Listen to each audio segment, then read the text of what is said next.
Know, O Commander of the Faithful, that my second brother's name was Al-Hadar, that is the babbler, and he was the paralytic.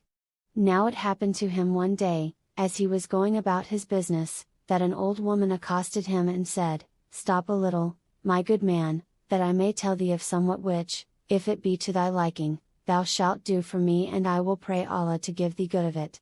My brother stopped, and she went on, "I will put thee in the way of a certain thing, so thou not be prodigal of speech." "On with thy talk," quoth he, and she, "What sayest thou to handsome quarters and a fair garden with flowing waters, flowers blooming, and fruit growing, and old wine going, and a pretty young face whose owner thou mayest embrace from dark till dawn? If thou do whatso I bid thee, thou shalt see something greatly to thy advantage." "And is all this in the world?" asked my brother, and she answered, "Yes, and it shall be thine, so thou be reasonable and leave idle curiosity and many words, and do my bidding." "I will indeed, O my lady," said he. "How is it thou hast preferred me in this matter before all men, and what is it that so much pleaseth thee in me?" Quoth she, "Did I not bid thee be spare of speech? Hold thy peace and follow me. Know, that the young lady, to whom I shall carry thee, loveth to have her own way and hateth being thwarted, and all who gainsay, so, if thou humour her, thou shalt come to thy desire of her." And my brother said, "I will not cross her in anything." Then she went on, and my brother followed her, and hungering after what she described to him till they entered a fine large house, handsome and choicely furnished, full of eunuchs and servants, and showing signs of prosperity from top to bottom. And she was carrying him to the upper story when the people of the house said to him, "What dost thou here?" But the old woman answered them, "Hold your peace and trouble him not, he is a workman and we have occasion for him." Then she brought him into a fine great pavilion, with a garden in its midst, never eyes saw a fairer, and made him sit upon a handsome couch. He had not sat long, before he heard a loud noise, and in came a troop of slave girls surrounding a lady like the moon on the night of its fullest. When he saw her, he rose up and made an obeisance to her, whereupon she welcomed him and bade him be seated. So he sat down, and she said to him, "Allah advance thee to honor. Is all well with thee?" "O my lady," he answered, "all with me is right well." Then she bade bring in food, and they set before her delicate viands, so she sat down to eat, making a show of affection to my brother and jesting with him, though all the while she could not refrain from laughing, but as often as he looked at her, she signed towards her handmaidens as though she were laughing at them. My brother, the ass, understood nothing, but, in the excess of his ridiculous passion, he fancied that the lady was in love with him and that she would soon grant him his desire.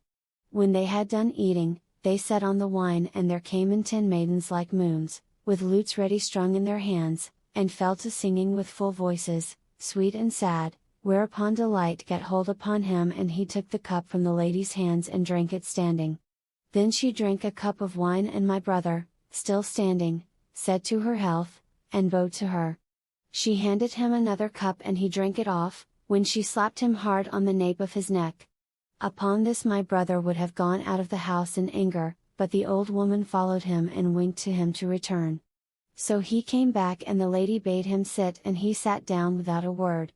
Then she again slapped him on the nape of his neck, and the second slapping did not suffice her, she must needs make all her handmaidens also slap and cuff him, while he kept saying to the old woman, "I never saw aught nicer than this."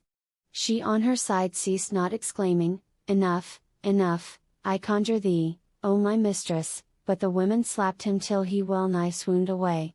Presently my brother rose and went out to obey a call of nature, but the old woman overtook him, and said, "Be patient a little and thou shalt win to thy wish." "How much longer have I to wait?" my brother replied, "this slapping hath made me feel faint." "As soon as she is warm with wine," answered she, "thou shalt have thy desire." So he returned to his place and sat down, whereupon all the handmaidens stood up, and the lady bade them perfume him with pastiles and besprinkle his face with rosewater. Then said she to him, "Allah advance thee to honor. Thou hast entered my house and hast borne with my conditions, for whoso thwarteth me I turn him away, and whoso is patient hath his desire. O mistress mine," said he, "I am thy slave and in the hollow of thine hand. Know, then, continued she, that Allah hath made me passionately fond of frolic, and whoso falleth in with my humour cometh by whatso he wisheth. Then she ordered her maidens to sing with loud voices till the whole company was delighted, after which she said to one of them, Take thy lord, and do what is needful for him and bring him back to me forthright. So the damsel took my brother, and he not knowing what she would do with him, but the old woman overtook him and said, Be patient, there remaineth but little to do. At this his face brightened and he stood up before the lady while the old woman kept saying, Be patient, thou wilt now at once win to thy wish, till he said, Tell me what she would have the maiden do with me. Nothing but good, replied she, as I am thy sacrifice. She wisheth only to dye thy eyebrows and pluck out thy mustachios. Quoth he, As for the dyeing of my eyebrows, that will come off with washing, but for the plucking out of my mustachios that indeed is a somewhat painful process. Be cautious how thou cross her, cried the old woman, for she hath set her heart on thee. So my brother patiently suffered her to dye his eyebrows and pluck out his mustachios, after which the maiden returned to her mistress and told her. Quoth she, Remaineth now only one other thing to be done, thou must shave his beard and make him a smooth a face.